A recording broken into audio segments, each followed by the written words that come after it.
Hello, my dears. I hope you are doing well. Great. Okay, today we are going to do the next chapter from your Hindi textbook, that is chapter 5, चिकित्सा का चक्कर, written by बेढब Banarasi. Let's know about the writer first. Page number 45. हास्य व्यंग्य की रचनाओं के सिद्धहस्त. हास्य व्यंग्य मीन्स कॉमेडी सटायर. तो हास्य व्यंग्य की रचनाओं के सिद्धहस्त मीन्स एक्सपर्ट.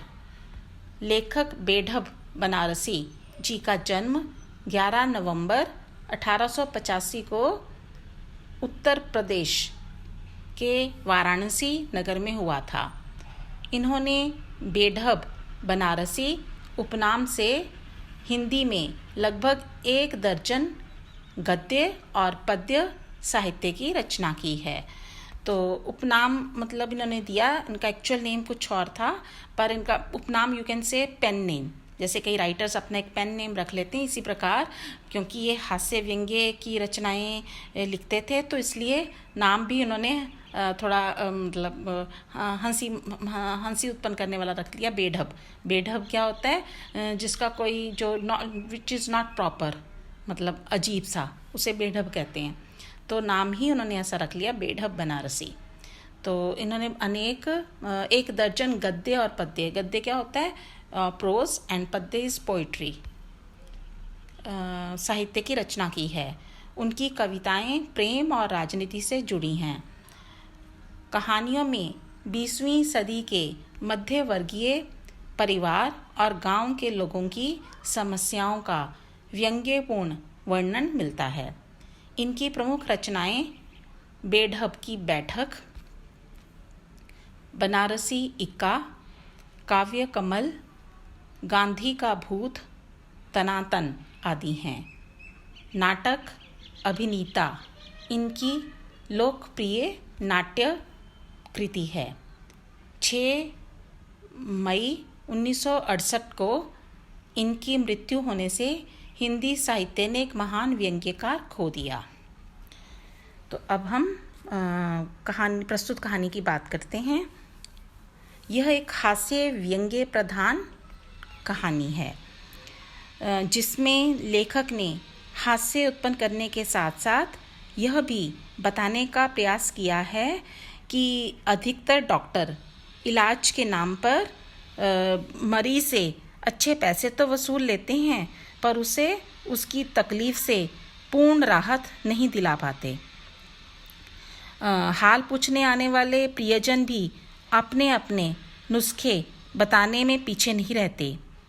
तो चलिए इस व्यंग्य कथा का आनंद लेते हैं. पहले पाठ परिचय भी पढ़ लेते हैं. पृष्ठ संख्या 39.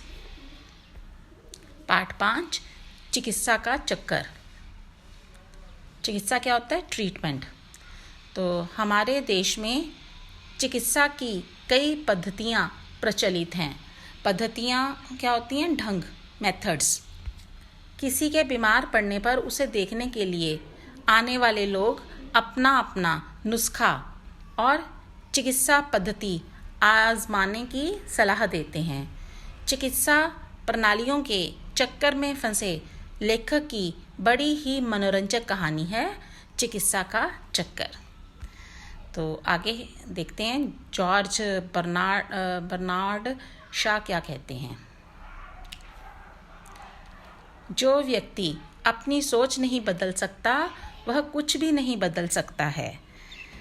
इसका तात्पर्य है कि अपने जीवन में परिवर्तन लाने के लिए पहले हमें अपनी सोच में परिवर्तन लाना होगा.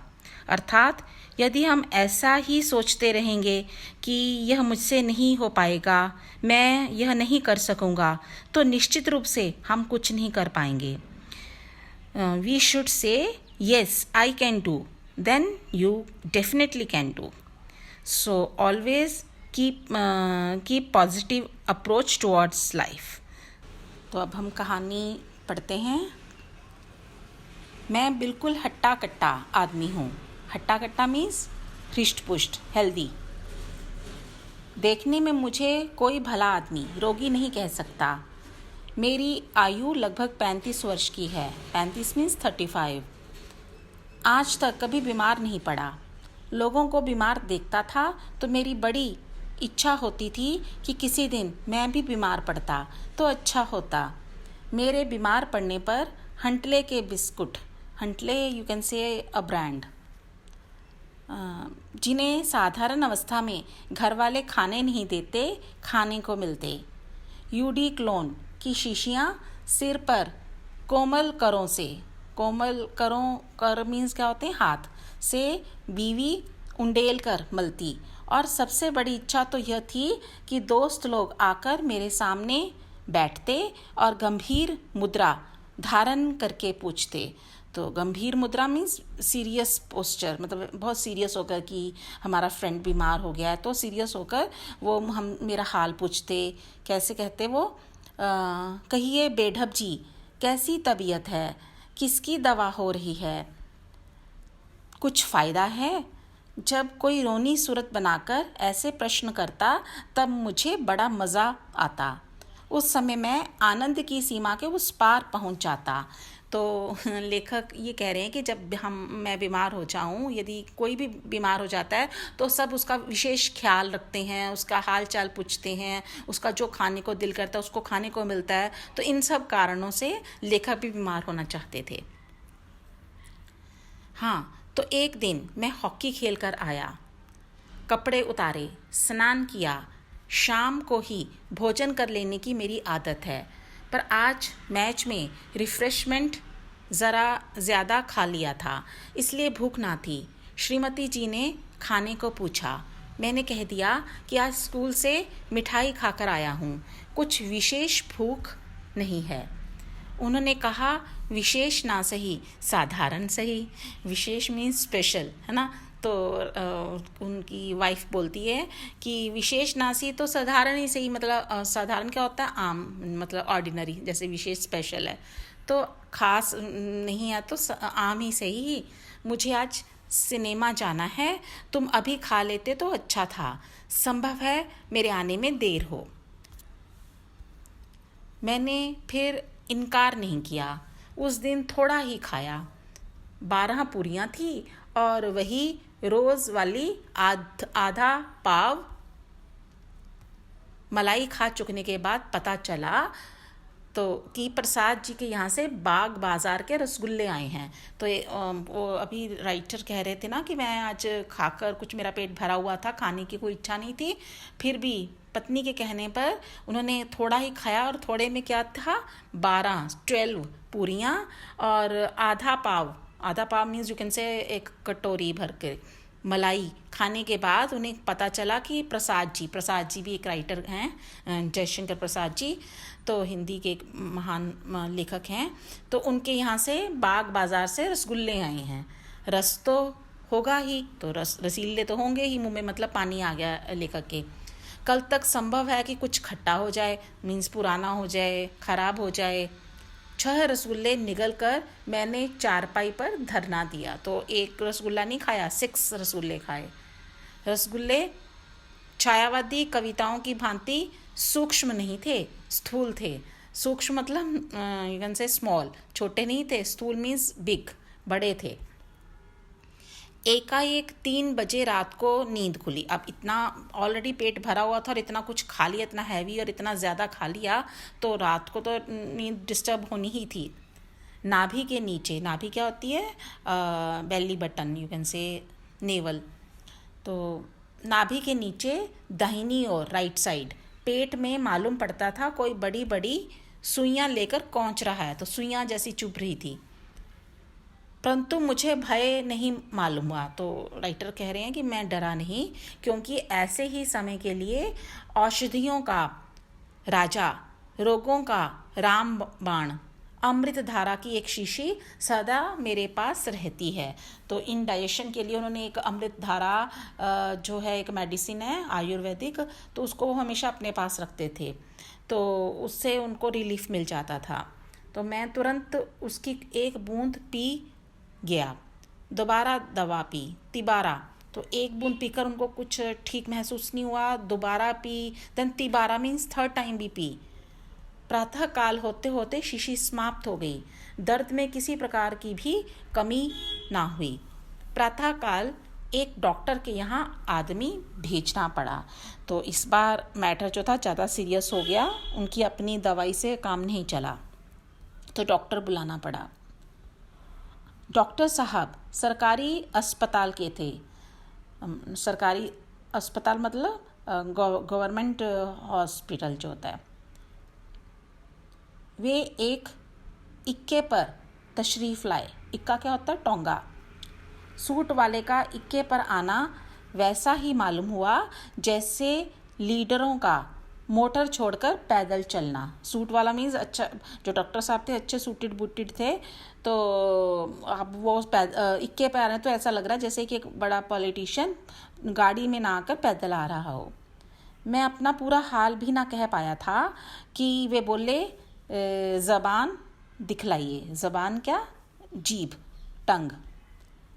प्रेमियों को जो मज़ा प्रेमिकाओं की आंख देखने में आता है, शायद वैसा ही डॉक्टरों को मरीजों की जीभ देखने में आता है। डॉक्टर महोदय मुस्कुराए और बोले, घबराने की कोई बात नहीं, दवा पीजिए। 2 खुराक पीते पीते, खुराक मतलब डोज, पीते पीते आपका दर्द वैसे ही गायब हो जाएगा जैसे हिंदुस्तान से सोना गायब हो रहा है। तो वो हिस्ट्री भी बता रहे हैं साथ साथ इंडिया की। तो हाय, मैं तो दर्द से बेचैन था और डॉक्टर साहब साहित्य का मज़ा लूट रहे थे। मतलब जो लेखक थे उनकी तो इतनी बुरी हालत थी, और जो डॉक्टर थे वो डायलॉग्स बोल रहे थे, तो इसलिए उनको और भी गुस्सा आ रहा था लेखक को। वो साहित्य का मज़ा ले रहे हैं। चलते चलते बोले, अस्पताल खुला ना होगा, नहीं तो आपको दवा मंगानी ना पड़ती। खैर, चंद्रकला फार्मेसी से दवा मंगवा लीजिएगा, वहाँ दवाइयाँ ताज़ी मिलती हैं। गर्म बोतलों से सेंक भी आरंभ हुआ। तो हम गर्म बॉटल करके सेंक भी लेते हैं ना, तो सेंकते सेंकते छाले पड़ गए, पर दर्द में कमी ना हुई। दोपहर हुई, शाम हुई, पर दर्द ने मुझ पर ऐसा प्रेम दिखलाया कि हटने का नाम ना लेता था। लोग देखने के लिए आने लगे, तो अब उसकी जो लेखक की सभी मनोकामनाएं पूरी हो रही हैं। मेरे घर पर मेला लगने लगा। ऐसे ऐसे लोग आए कि कहाँ तक लिखूं। हाँ, एक विशेषता थी, जो भी आता एक ना एक नुस्खा क्या होता है? प्रिस्क्रिप्शन। वो अपनी तरफ से कुछ ना कुछ प्रिस्क्राइब करता था, अपने साथ लेकर आता था। किसी ने कहा, अजी कुछ नहीं, हींग पिला दो। किसी ने कहा, चूना खिला दो। चूना क्या होता है? लाइमस्टोन। खाने के लिए सिवा जूते के और कोई चीज़ बाकी नहीं रह गई जिसे लोगों ने ना बताया हो। 3 दिन बीत गए, दर्द में कमी ना हुई। लोग आते मुझे देखने के लिए, पर किसी ना किसी विषय पर चर्चा छिड़ जाती थी। तो ये ऐसा भी होता है कि आते तो रोगी को देखने हैं लोग, और उसके पास बैठकर तरह तरह की बातें शुरू हो जाती हैं। तो यहाँ पर भी यही हो रहा था। तो क्या बातें हो रही थी? प्रसाद जी का अमुक नाटक, अमुक मतलब एनी, मतलब वो किसी नाटक का नाम ले रहे हैं, रंगमंच की दृष्टि से कैसा है। तो वो उस पर डिस्कशन शुरू हो गई कि उनका वो नाटक कैसा है। रामकृष्ण दास हफ्ते में 9 बार दाढ़ी क्यों बनाते हैं? तो कोई भी एनी टॉपिक, दाढ़ी वो क्यों बनाते हैं, इस पर ही चर्चा शुरू हो गई। मुझे भी कुछ बोलना ही पड़ता था, तो अब जो मरीज़ है उसको भी कहीं ना कहीं कुछ ना कुछ रिस्पॉन्स देना पड़ता था। ऊपर से पान और सिगरेट की चपत अलग। चपत का मतलब अदरवाइज तो होता है थप्पड़, जिसको स्लैप बोलते हैं, पर यहाँ पे इसका मतलब है कि जो घर पे आएगा उसकी हमें कुछ उसको सेवा भी करनी पड़ेगी, तो कुछ रिफ़्रेशमेंट, कुछ चाय पानी पूछना पड़ेगा। तो इसलिए उन्होंने लिखा है पान और सिगरेट का चपत, यहाँ पे खर्चा, एक्सपेंडिचर यू कैन से। भला दर्द में क्या कमी होती? तो एक तो वैसे ही पेट में तकलीफ़ है, गड़बड़ है, ऊपर से वही जो ऊपर से खर्चा एक्स्ट्रा पड़ रहा है उनके लोगों के की आव भगत का, उसके कारण दर्द में राहत कहाँ होनी थी। आखिर में लोगों ने कहा, तुम कब तक इस तरह पड़े रहोगे, किसी दूसरे की दवा करो। लोगों की सलाह से डॉक्टर चूहानाथ कातर जी, अब नाम अगेन फनी, चूहानाथ कातर जी को बुलाने की सलाह हुई।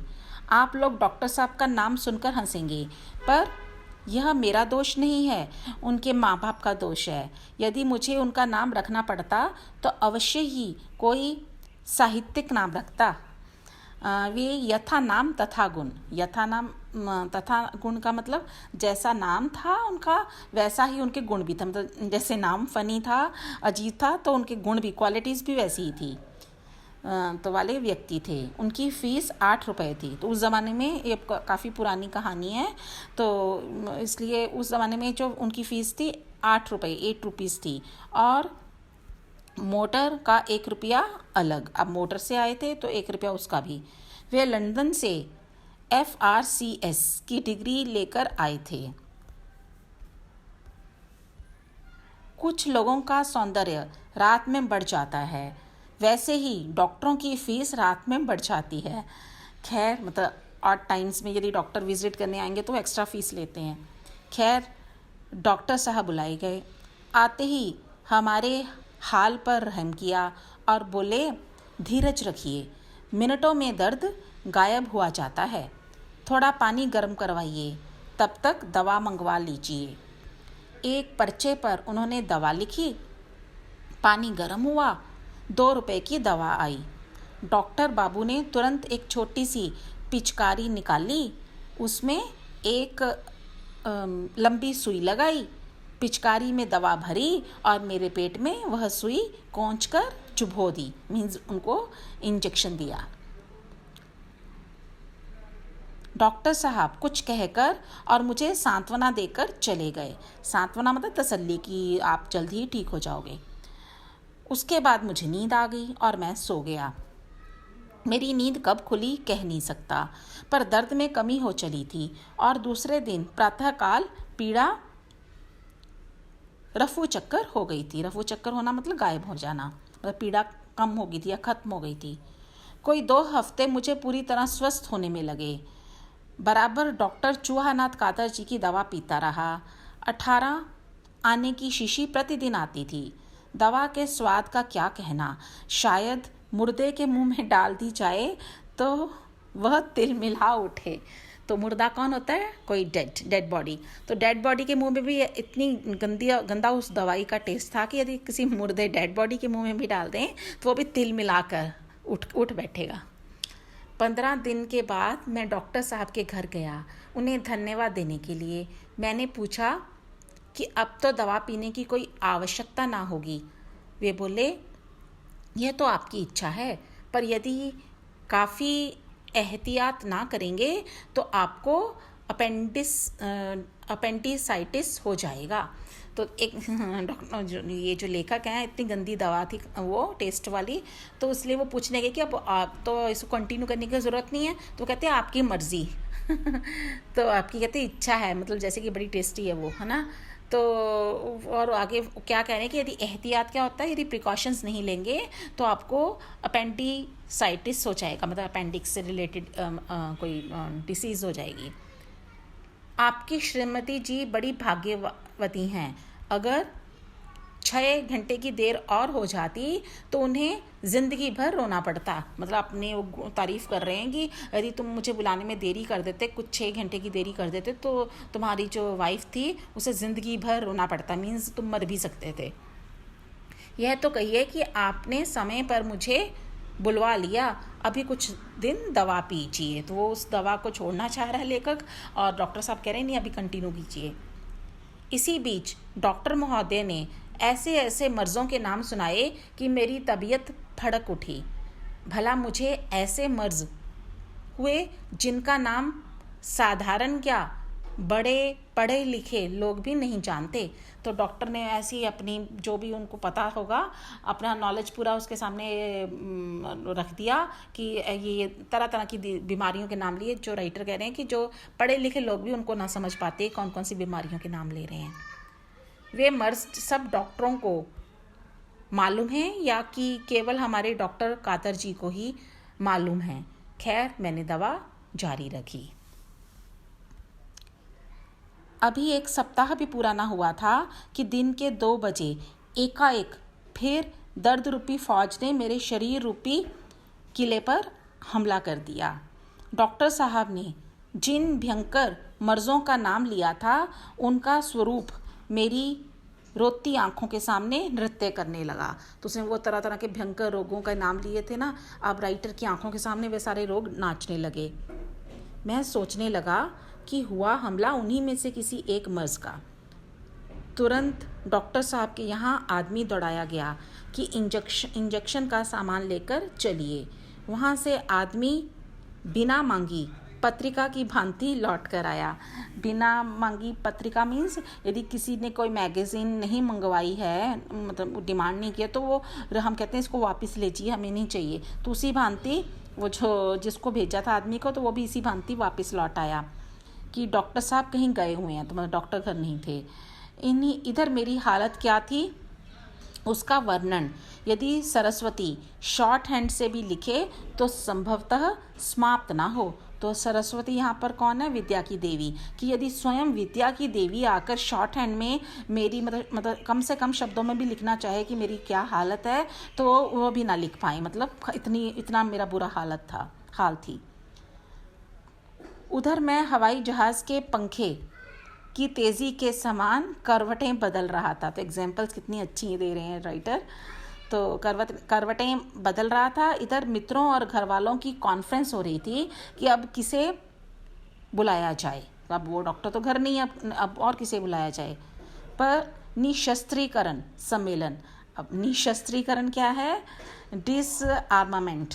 वो क्या होता है? मतलब जो हमारी जो मतलब पॉलिटिक्स में होता है कि सभी देश शस्त्रों के प्रयोग पर, अस्त्र शस्त्र के प्रयोग पर हम रोक लगाना चाहते हैं कि लड़ाई युद्ध ना हो, तो उसको कहते हैं निशस्त्रीकरण सम्मेलन कॉन्फ्रेंस, मतलब डिसआर्मामेंट की भांति कोई भी ना तो किसी की बात मानता था और ना ही कोई निश्चय ही हो पाता था। तो जैसे वो उस पर कोई सल्यूशन, कोई अभी तक रजामंदी नहीं हो पाई कि इस पर बैन होना चाहिए, ये युद्ध नहीं होना चाहिए, ये शस्त्रों का प्रयोग बंद होना चाहिए, हमेशा इन पर सम्मेलन होते रहते पर कोई डिसीजन नहीं हो पाता। उसी भांति जो घर वाले और मित्र थे वो भी किस डॉक्टर को बुलाया जाए उनका कोई डिसीजन नहीं हो पाया।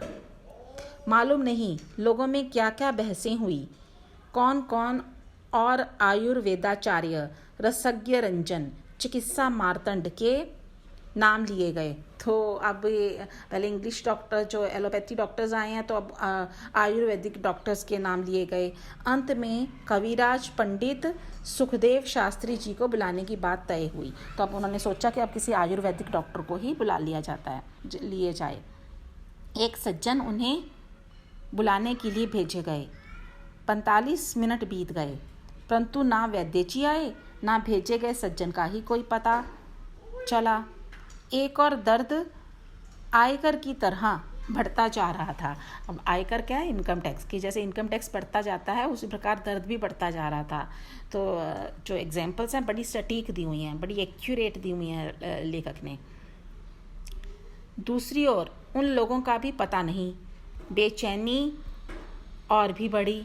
अंत में जो साहब गए थे लौटे। वे बोले, वैद्य जी ने बड़े गौर से पत्रा देखा और कहा कि अभी बुध के संक्रांति वृत्त से शनि की स्थिरता है। 31 पल 9 विपल के में शनि बाहर हो जाएगा और 1.5 घड़ी एकादशी का योग है। तो वो पत्रा मतलब वो जैसे वो होता ना जन्म पत्री जैसे हम बोलते हैं, वो देखकर मतलब पहले वो देखकर शकुन मतलब अच्छे शकुन में बाहर निकलेंगे घर से। तो इसलिए उन्होंने कहा कि अभी मैंने वो देखा कि अभी जो बाहर जो स्टार्स की जो कंडीशन है सही नहीं है। तो जब ये सब हो जाएगा, जो उन्होंने बोला कि 1.5 घड़ी एकादशी का योग है, इसके समाप्त होने पर मैं चलूँगा, क्योंकि तब तक मैं घर से बाहर नहीं निकलूँगा। सुनकर मेरा कलेजा कबाब हो गया। कबाब का मतलब ऐसे क्या होता है? वो जो रोस्टेड मीट होता है। तो यहाँ पे वो मतलब कहने का कि मेरा कलेजा जल भुन गया, मतलब मैं जल गया कि अब क्या होगा।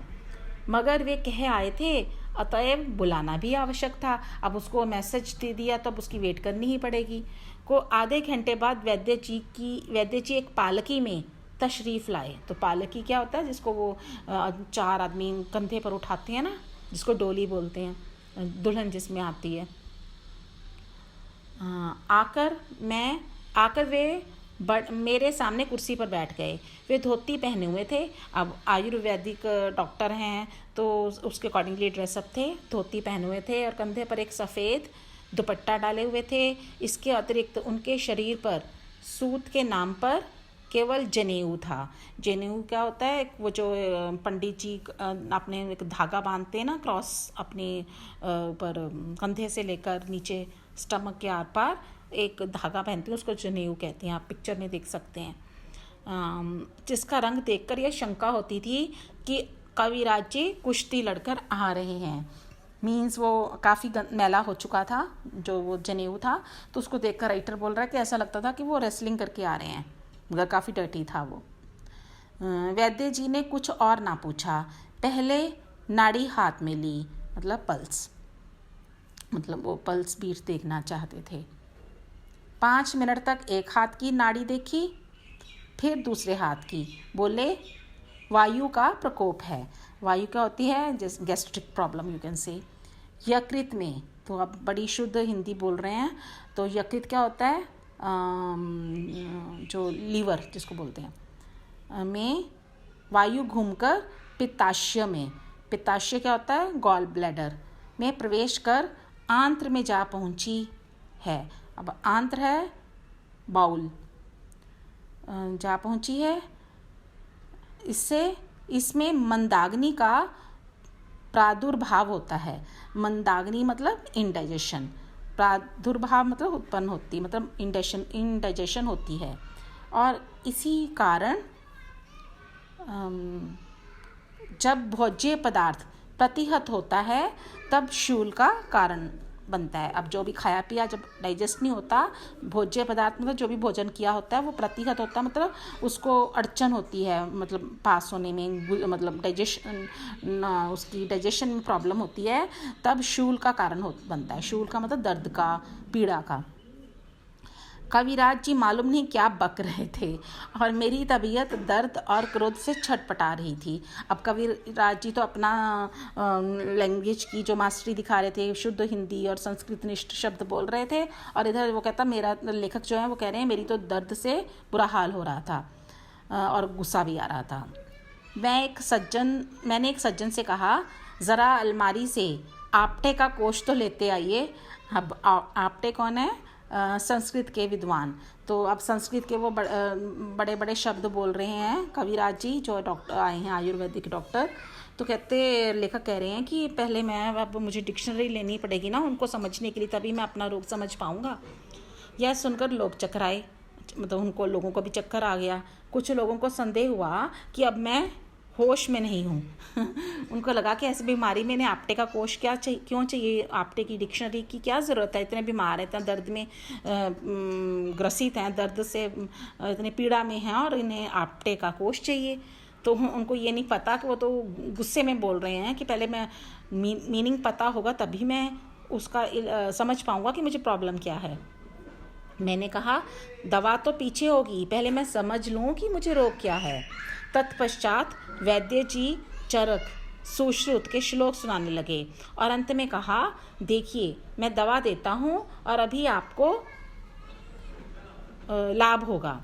पंडित जी ने दवा दी और कहा कि अदरक के रस में इस औषधि का सेवन करना होगा।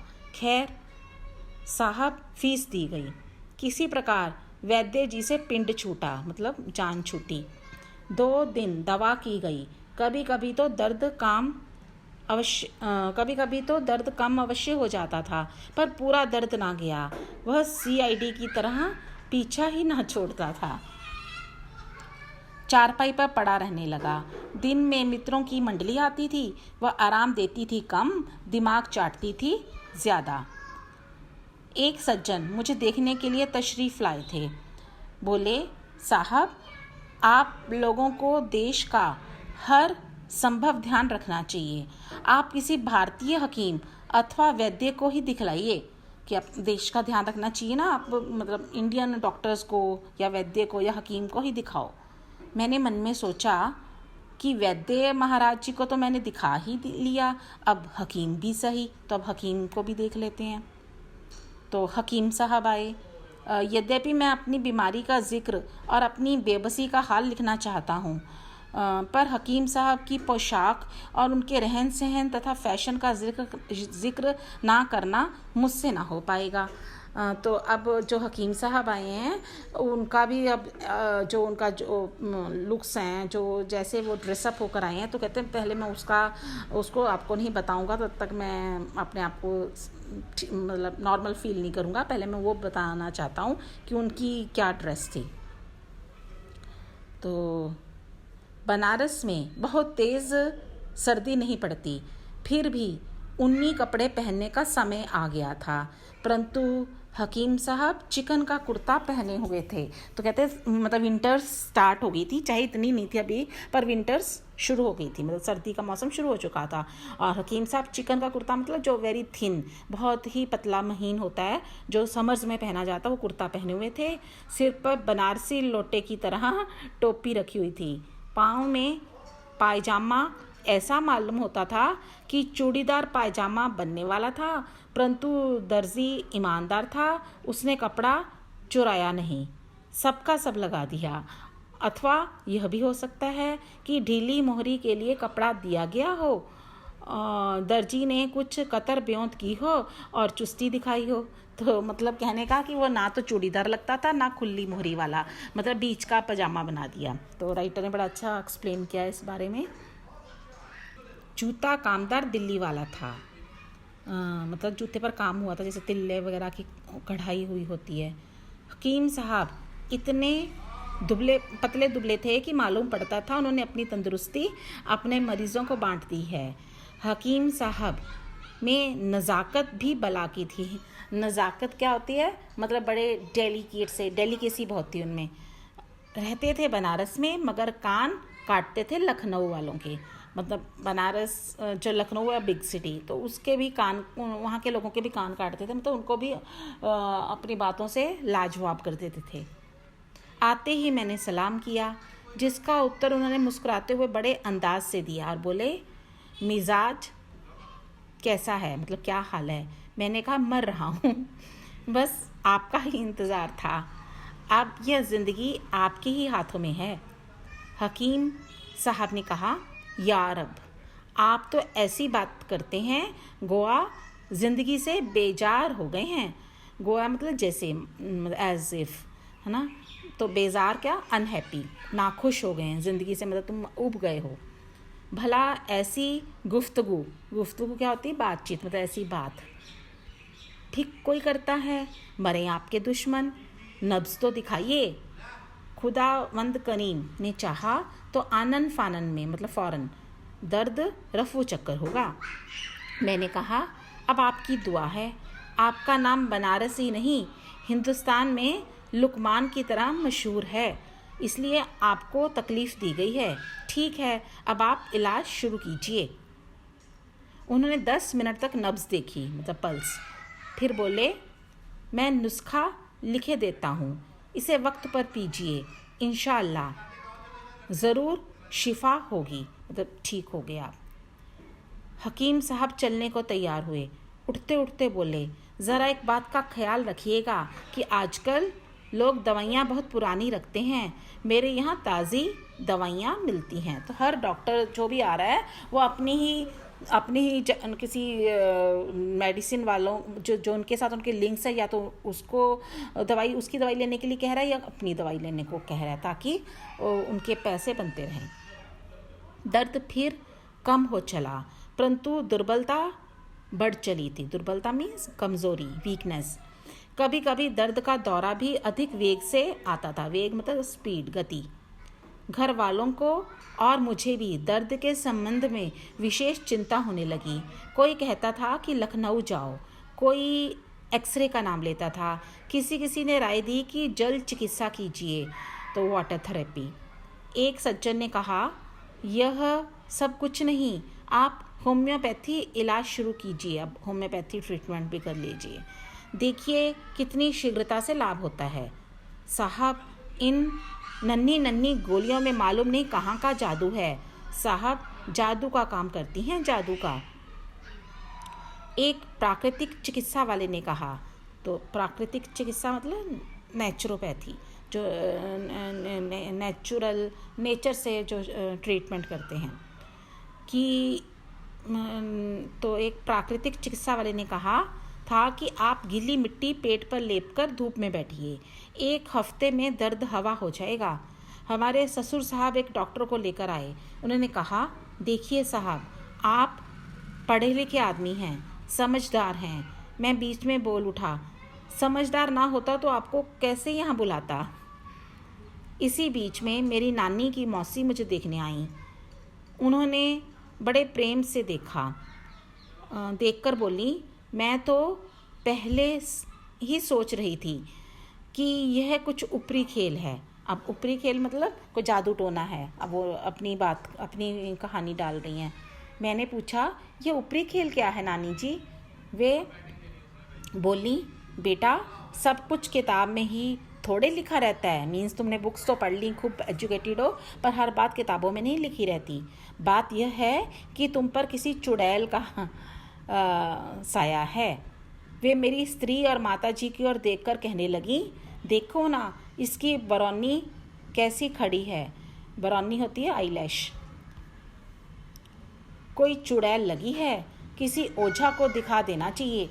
तो ओझा मतलब जो तांत्रिक होते हैं, जो जादू टोना वगैरह करते हैं, के बारे में जानते हैं, उसको दिखाना चाहिए। मैंने कहा, डॉक्टर तो मेरी जान के पीछे लग ही गए हैं, क्या चुड़ैल उनसे भी बढ़कर है? जब सब लोग चले गए तब मेरी पत्नी ने कहा, तुम लोगों की बात क्यों नहीं मान लेते? कुछ हो या ना हो, इसमें तुम्हारा हर्जी क्या है?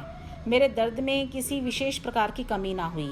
ओझा से तो किसी प्रकार की आशा क्या करता, पर बीच बीच में दवा भी होती जाती थी। कुछ लाभ अवश्य हुआ, पर पूरा फ़ायदा ना हुआ।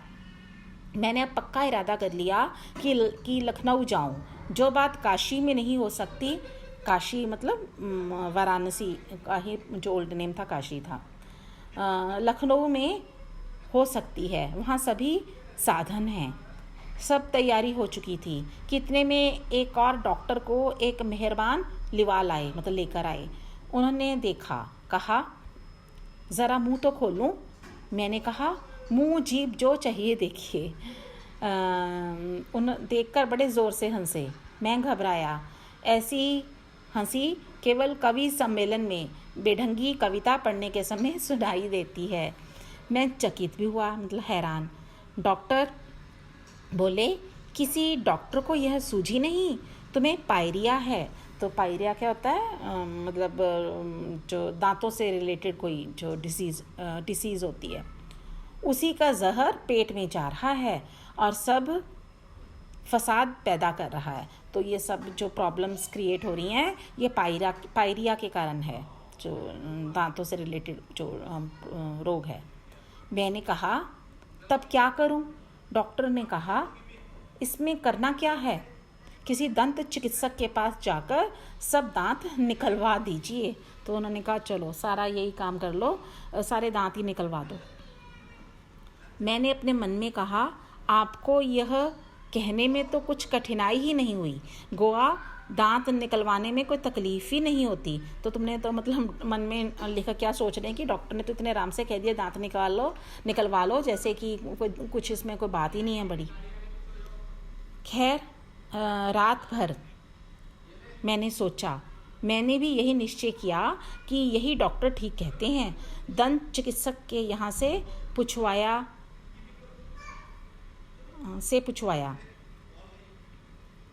उसने कहलवाया कि 3 रुपये एक दांत तुड़वाने के लगेंगे। कुल दांतों के लिए 96 रुपये लगेंगे। 96 मतलब 96। मगर मैं आपके लिए 6 रुपये छोड़ दूंगा, मतलब 6 रुपीज़ का कंसेशन दे दूंगा, 90 रुपीज़ ही लूँगा। इसके अतिरिक्त दांत बनवाई के अलग। तो बाद में अब दांत सारे निकलवाने, तो बाद में वो जो डेंचर भी लगवाना पड़ेगा ना, नकली दांत, तो उसके बनवाई के पैसे अलग से लगेंगे। यह सुनकर पेट के दर्द के साथ सिर में भी चक्कर आने लगा। मगर मैंने सोचा कि जान सलामत है तो सब कुछ है, इतना और खर्च करो। श्रीमती जी से मैंने रुपए मांगे। उन्होंने पूछा, क्या हुआ? मैंने सारा हाल कह दिया। वे बोली, तुम्हारी बुद्धि कहीं घास चरने गई है? आज कोई कहता है दांत उखड़वा लो, कल कोई कहेगा बाल उखड़वा डालो, परसों कोई डॉक्टर कहेगा नाक नुचवा लो, आंखें निकलवा लो। यह सब फिजूल है, फजूल। खाना ठीक से खाओ, 15 दिन में ठीक हो जाओगे। मैंने कहा तुम्हें अपनी ही दवा करनी थी तो इतने रुपए क्यों बर्बाद कराए? So, I hope you must have enjoyed this lesson. Next time we shall do its exercises including question answers. So keep learning and goodbye for now.